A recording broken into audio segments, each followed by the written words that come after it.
last time I'm going to say that. This season. This season. And that's right. It's our season finale. Yay! Spirit fingers. So yes, our last episode, and this one is about a woman named Linda Sherman with her unsolved disappearance and death. And she was a young mother and wife that lived in the St. Louis area. Okay. So yeah, I'm surprised I didn't hear about this case. I grew up where this basically took place in North County, as we call it, in North County, St. Louis. So, were you living? Because I know you lived in Kansas City. No, I wasn't living in Kansas City. I wasn't born yet when this happened. Okay. But my parents, they were in Kansas City, but I still have family that lived in St. Louis. So I don't know if my uncles or aunt heard about this case while they were still there. So Possibility. maybe. I don't know. Maybe I'll ask them. Yeah. Probably not. Okay, here we go. Story time. On June 28, 1990, two flight attendants sat down to lunch in a booth situated next to a window at the Casa Gallardo restaurant in Bridgeton, Missouri, close to St. Louis Lambert International Airport. As the two looked out the window, something strange caught their attention. What? What caught their attention? The women were shocked to see a human skull in the bushes and plants below. I would be shocked too. Yeah. It's nowhere near Halloween, right? No, it's June. Yeah. So The end I of would be June. really shocked. End of June. Shocked. Believing it was a prank, they notified the manager, who contacted authorities. Investigators soon discovered, though, that this wasn't a prank, that a real human skull was placed in a landscape of a Mexican restaurant. Like placed noticeably. So Yeah. So like it's hidden enough, obviously, that people walking outside could Couldn't see. see But it. if you sat at that table, at the window, and it's just like, what? It's right there. Okay. Yeah. Wow. So they wanted someone to find it. Yeah. How it was placed. That seemed. No other remains were discovered at the location, just the cranium and the jawbone. At the time, Police Chief Walter Muddert thought there was no reason to believe that the discovery of the skull involved foul play. There were no recent missing persons cases in the area, and at the time there was digging going on near the airport, which involved relocating entire cemeteries so the construction can begin for the railway use of the Metrolink transportation system. Seriously, they moved people's final resting places so they could build. I know airports do this. Well, it was next to the airport. This was our transportation system, but it's right next to the airport. Okay, so Yeah. I know it's done. But the airport has also done that, removed cemeteries. So apparently about 1,600 graves were relocated, and apparently they did not do a good job. Obviously, if they Yes. think the skull belonged to this group of 1,600 bodies, and oh my god. And there was more drama involving this specific cemetery. And Where did they put all the people if they displaced them? They don't know. Like, a lot of people, they don't know what happened to their ancestors. They kind of just scatter them around. They didn't help people, tell them, like, hey, this went this cemetery. I don't understand. I understand why they did it, but I don't get why they did it. I hate when they do that. This is why I don't want to be buried. I'm going to have a Viking ceremony. I swear to God, you gotta remember how to fire an arrow. I have to practice. Okay. Again, I'm going to throw it when I'm 90. Yeah. I'm dying at least 150. Okay. Well, then I'll be 146. Yeah. Okay. So We can You live got that time. long. You got time. Technology. But I'm just saying, Viking funeral is the way to go, guys. Should I start building a boat? No, we'll just get one. Okay. We'll buy one. Okay. Oh, they're so pretty though. It could be a hobby of mine. Okay, if you can get into really good carving, because I want like an actual carved Viking dragon, Okay. and I want shields on it with my family's emblem. I am Swedish. Okay. Hopefully this can happen for you. It's gonna happen.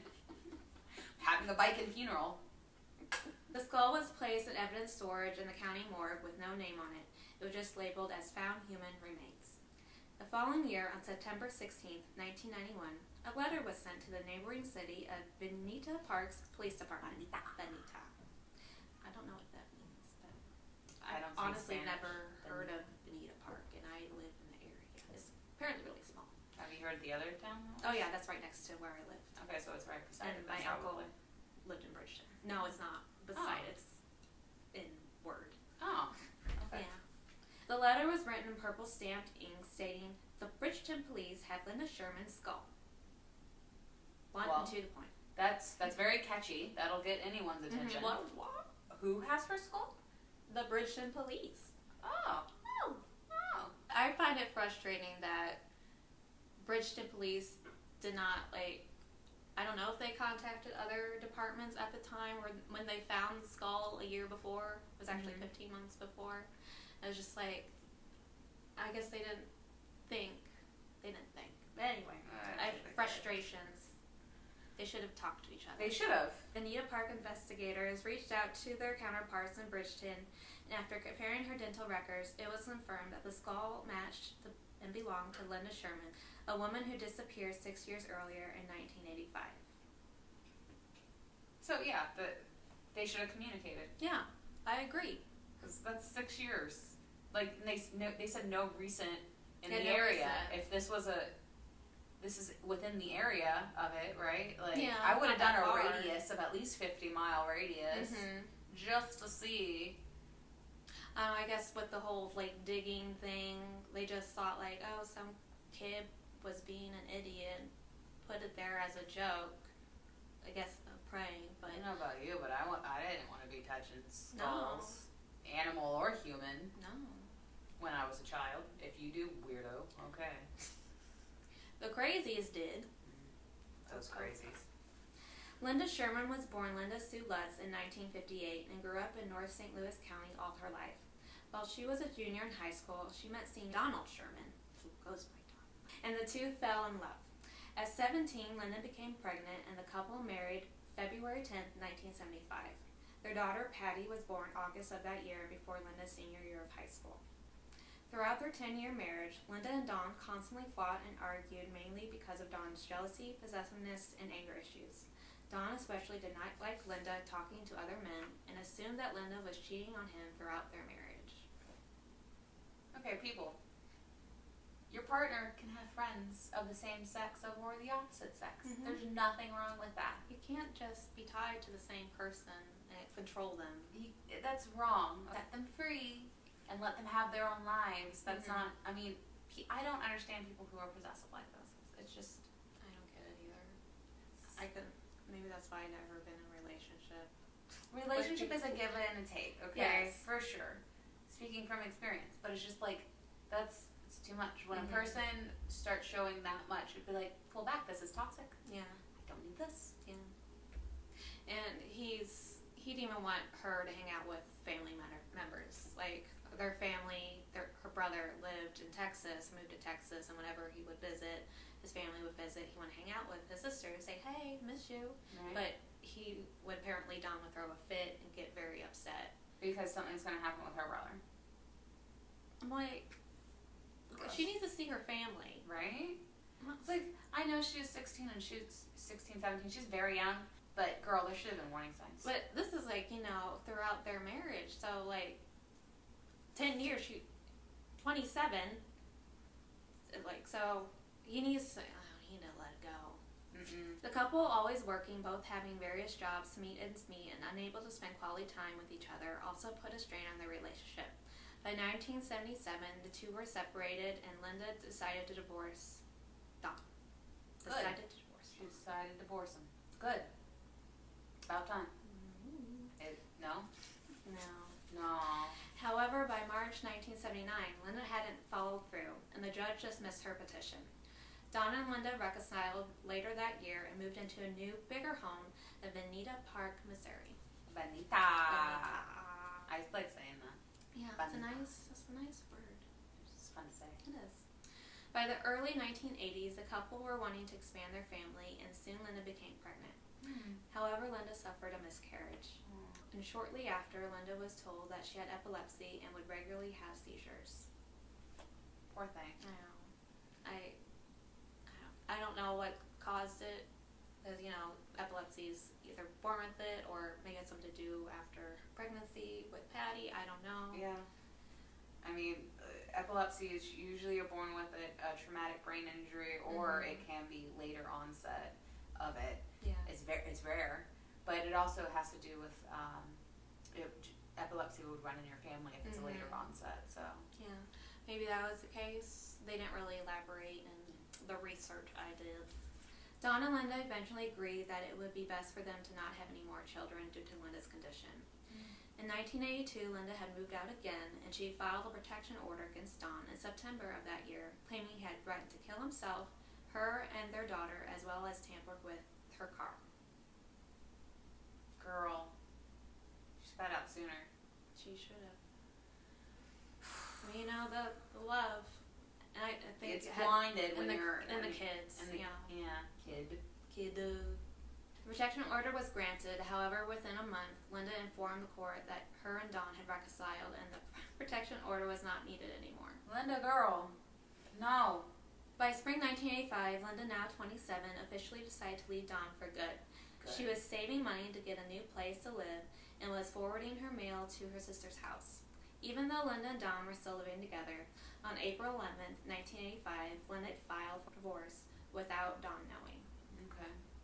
11 days later, on April 22nd, Linda clocked out just after 2 a.m. and returned home from working the evening shift at the U.S. Government Records Center at 3 in the morning. According to Don, they got into an argument that lasted until 4, and Linda decided to fall asleep on the couch. A few hours later, it was time for Patty to go to school, but instead of Linda taking her to school like she usually did, Don took her. Patty recalls seeing her mom lying on the couch that morning, Linda not saying anything to Patty or giving her a goodbye kiss or hug. Don claims that he saw Linda that evening when he came home from his factory job around 6 p.m., leaving in a hurry saying she was late for work. Linda did not clock into work that night and never came home the next morning. No one ever saw her again. No one ever saw her again. Don killed her. Nope, solved it. Already let you know. Don did it. Don killed her. She's good at this. She was dead after their fight, and Patty saw her mom's dead body. Yep.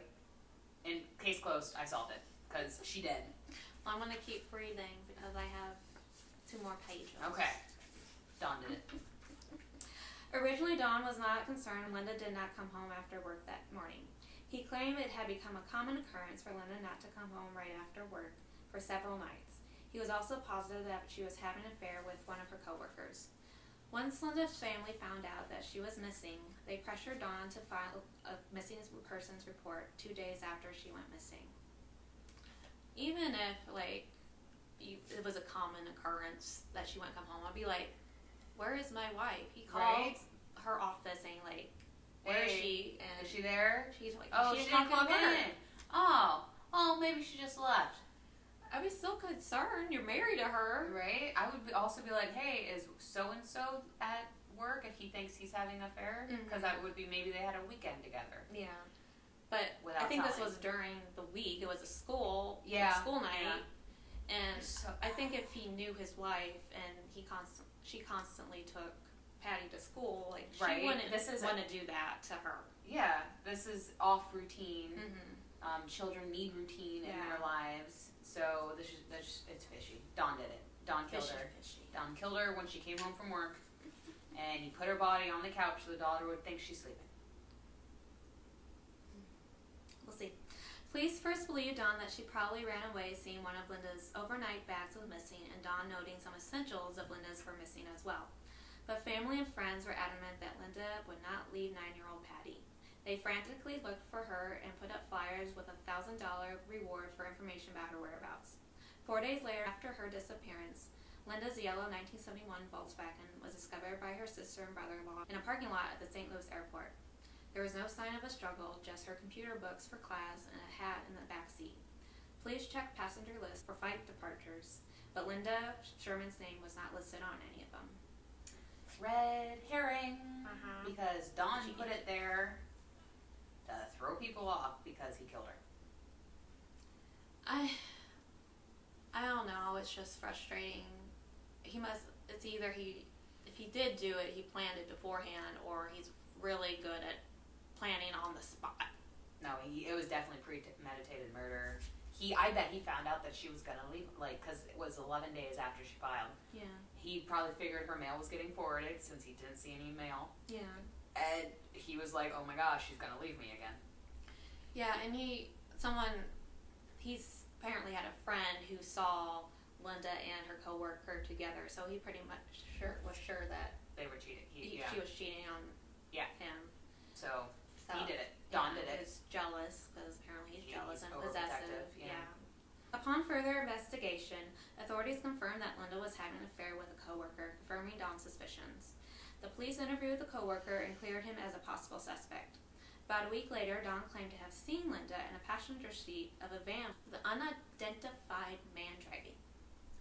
Did he now? That's what he said. But when he called out her name, she ducked out of view and the van sped off. Don had a few theories concerning Linda's disappearance. One being that she got involved with a cocaine trafficking ring through her workplace. First off, we do meth here. Don, not cocaine. Do you know where Missouri is? What is our biggest drug? Meth. Okay? And it was do at research. a U.S. government building. Right?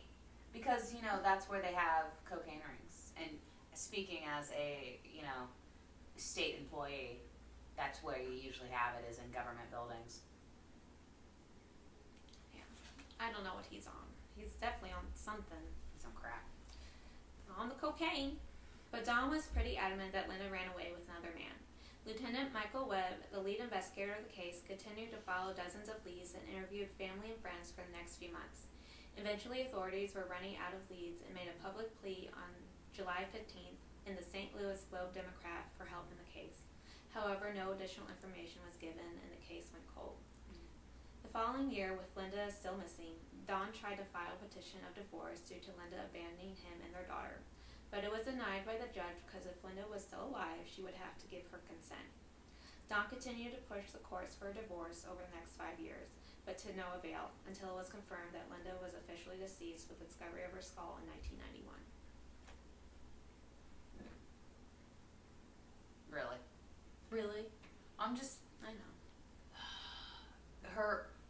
He's filing, how many did he file? A few? Well, 5 years until the skull was found. So he's been trying to file a divorce for at least 5 years, and then all of a sudden the skull pops up? Yeah, it's questionable. Very questionable. He might have just got tired. Like, I'm tired of arguing with the courts. Make sure Linda's dead. Here's a skull. Oh, by the way, here we go. I'm a widow now. Widower? Widower. So confusing. Why can't we all just be widows? I think because widow actually means female. Oh. It has something to do with the Latin root of it. Science. Throughout his investigation, Lieutenant Webb's #1 suspect for Linda's disappearance and now murder was her husband, Don Sherman. Overall, Don was very cooperative with police and helpful with investigation, but he consistently declined to take a polygraph test over the years. Because he did it and he know he'd fail. Yeah, I don't know why he never took one. Like, if you just take it. I would have freaking subpoenaed him and said, you have to do this. I'm sorry. Not sorry. Sorry, not sorry. And sit in this chair. Strap this on your arm. We're going to ask you some questions. Like, it's not a subpoena. What is it? Warrant.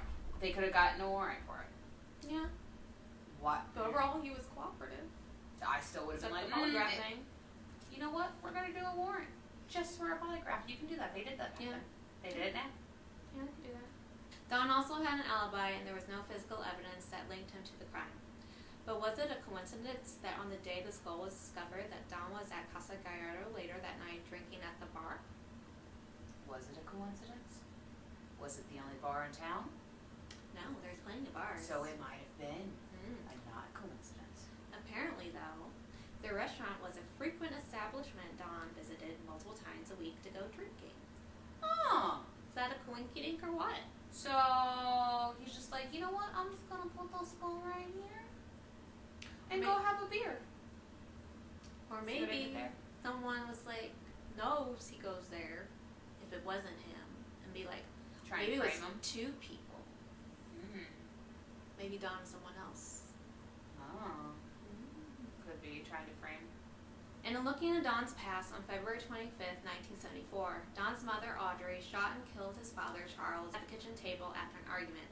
She pled guilty to manslaughter, serving 6 months in county jail. Was this another coincidence of mother like son? She only served 6 months I know, for right? actually shooting her husband. Right? Well, they didn't find the gun right away.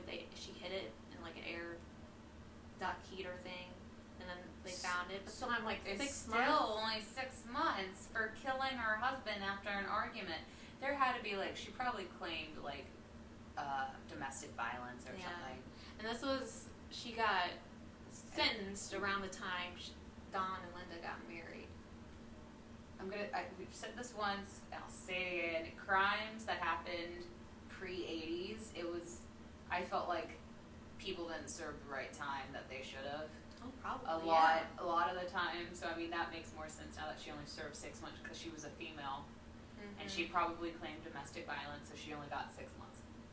Yeah. A lot of it has nothing to do with them not investigating properly. It has to do more with like She has a family. She's a mother. it has to do with feminism. Yeah. Honestly, that wasn't really. It was, oh, the little lady needs to stay in the kitchen. Mm-hmm. That kind of feminism, not the anti-feminism. Yeah. So where the woman belongs. Mm-hmm. So like People she marry. didn't really mean to do that. He was probably being mean to her. That's why she shot him. Definitely a change from, having all those women as witches burned at the stake. True. 400 years earlier. Right. Yeah. Also, an ex-girlfriend of Don's was interviewed after the skull was discovered, and she claimed that Don confessed to her that he did kill Linda. But again, there was no physical proof that he was involved. Don stated in an interview a few years later that he was shocked that the skull discovered was Linda's, and believed that the skull was planted at the restaurant to frame him or send him a message. He was so shocked. I don't know what message it sends. Again, it's maybe the two people he killed, or I don't know. He was involved, and the other person involved, and the other person was like, I'm gonna frame you. I need your money or something. I don't, maybe it was blackmail. I don't know. But as far as I know, he didn't get blackmailed for money. It's like, first off, why confess to a murder? If you're gonna murder someone or commit any crime, don't tell people, because that's how you get found out. Unless you're, a serial killer and love, the attention. You Yeah, know how well, people okay. blame for That's random true. crimes. That's We talked true. about this previously. Yeah. Grandiose crimes, fine, go ahead, do what you want, claim all that. But if you want to get away with murder, don't tell people, even one person, that you killed someone. Just saying. Keep it to yourself. Yes. Patty was only 16 when they found her mother's skull. Before that, she thought that her mother had abandoned her. But she now knew that her mother never meant to leave her behind, and questioned that last time she saw her lying on the couch if she was actually sleeping or if she was already dead. Oh, honey, she was dead. Your daddy killed her. I don't disagree. She did. His alibi, he killed her when she came home from work.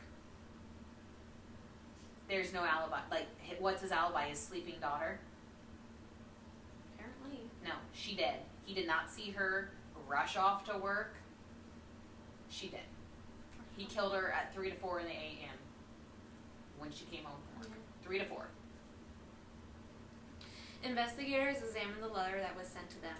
It was sent to Veneta Park's police department unsealed and with no return address. So it was just stuck in the mail, no licky lick or stampy stamp. Well, there was a stamp, but No lick stamp. yeah, no lick stamp.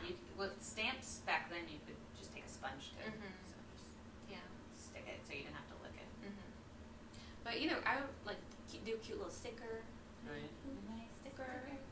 Don't want to lose it. Right. And no return address. But sometimes I forget to do the return address, and it still goes. Yeah. Well, no, it won't. If that address you send it to It's the wrong one. is the wrong one, Yeah. it'll it's get not. lost in the mail. Yeah. I write the right address every time for my cards. Because I'm old. I don't like cards. The note was stamped on a Casa Gallardo Super Bowl flyer from 8 months ago. Tests came back with no fingerprints or DNA found. Lieutenant Webb sent the skull off to test the traces of soil and plant particles on it. However, the examinations did not narrow down a possible location of where the rest of Linda's remains may be located. There was also a lead of Linda being possibly buried in Perryville, Missouri, which is almost 100 miles south, but they were unable to find anything. Lieutenant Webb continued his investigation, interviewing and re-interviewing people and trying to gather more evidence. But again, the case went cold. Linda's skull was buried at Steeman Cemetery in Fulton, Missouri, about 100 miles west from St. Louis. Kind of sad that they just, They just buried the skull, Yeah. and they couldn't find the rest of her. no, we still don't know what happened to her, where she is. Poor Linda. Yeah, her poor family. Mm-hmm. Poor Patty. Yeah. I mean, her father probably said some really bad things about the mom abandoning her. Maybe, most likely, yeah. And the whole time, she's, she's a teenager when Yeah, they she was discover 16, it. yeah. So it's just like, and then that's got to be so much trauma. Mm-hmm. Oh my gosh, poor girl, poor woman now. Yeah, she's a lady. She's a lady. In 1994, Don started a new family by marrying his second wife, Sue, and later had another daughter with her. His relation with Patty by this time became non-existent. In 1999, Linda's skull was exhumed and sent to Mercyhurst College in Erie, Pennsylvania. A new technological advancement was being developed there to better examine soil particles, and again, investigators were hoping that this would help locate the rest of Linda's body. The examination was able to narrow down the location where Linda was presumably buried before someone retrieved the skull and placed it outside the restaurant, but the rest of the body was not found there. In a last-ditch effort, the case was aired on Unsolved Mysteries on July 5th, 2001, but the episode did not provide a lot of information. Linda Sherman's case has remained a cold case ever since.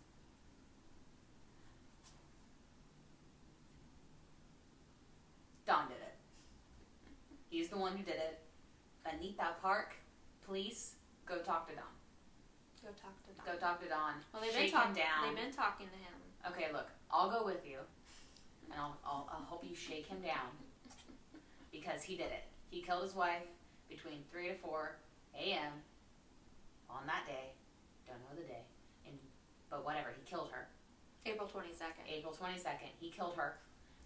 Every other thing that he said is a lie. His daughter saw her mother's dead body on the couch when she left for school. He took her car and parked it at the airport as a red herring. Red herring. Red herring. Red herring. And the Red go bag herring. that he made a go bag with her essentials, and he threw it in the river or something. Yeah, the river's not far. Missouri He River. did it. Lieutenant Michael Webb eventually became Bonita Park's chief of police and was part of the department for 35 years. Chief Webb continued to investigate Linda's case for the rest of his life until his death from pancreatic cancer on February 4th, 2009. Aww. Yeah. Hello, Lieutenant. It didn't say I don't know if he retired before he passed away or anything, but I assumed even if he did retire, he was still looking into the case. He became really close to Linda's family. He wanted to find out who did this. It was basically an obsession for him. He was very adamant that Don did it. Because he did. I mean, he was the only suspect, and everything pointed to him. Mm-hmm. There was no one else as far as we knew. Don did it. And it was just very frustrating for him. And then he's dying of this very painful cancer. It's like one of the most painful cancers because a lot of the time you can't even do chemo with it. Yeah. So it's Yeah. Poor Mr. Webb. Even though he was considered the main suspect in the case and the relationship had their ups and downs, Don said in an interview in 1999 that he loved his wife Linda. Donald Sherman passed away on May 7, 2015 at the age of 58. His daughter Patty was not mentioned in his obituary. Patty moved to Attica, Indiana in the mid-1990s, where she married and had a daughter. She continues to hold out hope that there will one day be answers to her mother's disappearance and death. Patty, your dad did it. Your dad killed her. Crack out the Ouija board because we're going to go talk to Don because he did it. We'll get his confession and we'll send it to Bonita Park Police. Bonita Park. I honestly think he either had something to do with it or he did it, Don. Mm-hmm.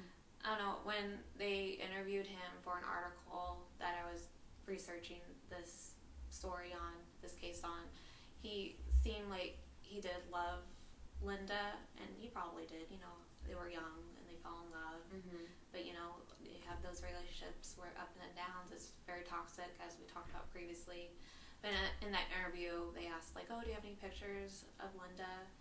And he found their wedding book. It was handy, and he was, naming all the names of people, and he seemed very happy to reminisce about their wedding and how much in love they were. So that kind of, reading that kind of be like, did he really do something? Or he may just be a really good liar, sociopath, psychopath. I don't know. He's a good liar. He's an actor. Yeah. I'm a sociopath. Yeah. It's okay. I tolerate her. Mm-hmm. If he didn't kill her, he knew who did. And I agree helped. to that. He helped with hiding the body. Yeah, I'm glad I saw the two people thing. I didn't think about it before. Mm-hmm. I'm like, maybe two people are involved, and we don't know who the other person is. I don't know. Maybe I'm just on things. If someone wanted to kill her, I feel like it's Dawn. But if another person did do it, be accident or something. Yeah. Maybe it was an accident. Maybe when they fought, he hit her too hard, hit her head, and he didn't know what to do, and so he covered up the accident. Yeah. If anything, you should have said it was an accident. Right. And none of this would have happened. Mm-mm. And we would have known where her whole body is. Mm-hmm. But yeah, I feel like Dawn did it. Possibility he didn't do it, but he knew who did it, or the circumstances. Mm-hmm. He definitely moved the skull though. He moved the skull to his bar that he goes to, so he could be a widower. Widower.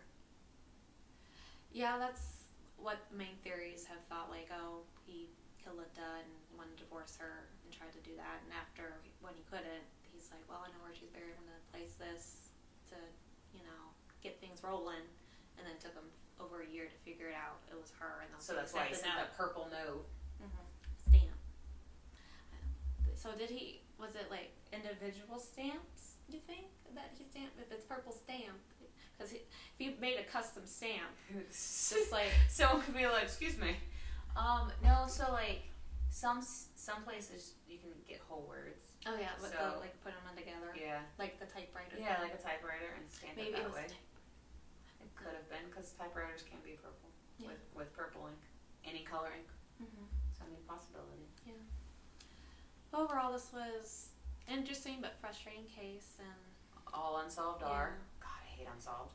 And hopefully, it will be solved, and the family gets answers one day. But it was Dawn. She has all the answers. I do. It was Dawn. So, this is our last episode, Karen. Season finale.